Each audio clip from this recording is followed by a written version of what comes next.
ప్రియాతి ప్రియమైన మా రోజక్కకి రెండు మాటలు. ఏం మా రోజక్క, కుంభమేళకు పోయినవంట 17 మంది వృద్ధాగా చచ్చిపోయినారంటనే.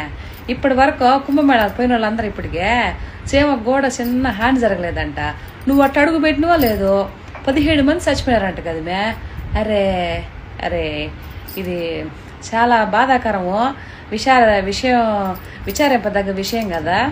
నాకు ఆ మాట వినంగానే షాక్ వచ్చేసింది నోటి మాట కూడా రాలా నాకు. దీన్ని బట్టి నీకేం అర్థమైందా?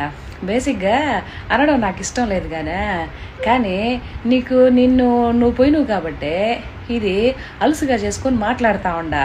ఎందుకంటే నువ్వు మొన్న జరిగిన మిస్టేక్ తిరుపతిలో ఆడ పొరపాటు జరిగింది, ఉందాతనంగా వచ్చి ఏం చెప్పాలా? నువ్వు ఏదో మిస్టేక్ జరిగింది, జరగకుండా చూసుకోండి బాబు గారు అని చెప్పాలా.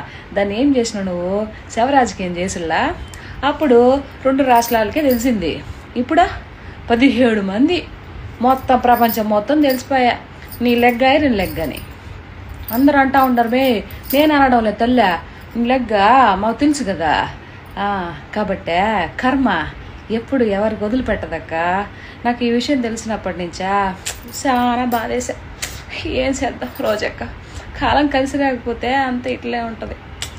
సరే మరైతే కొంచెం కూల్ డ్రింక్ కూల్ అవుతావా? జాగ్రత్తగా ఉండకు వచ్చా.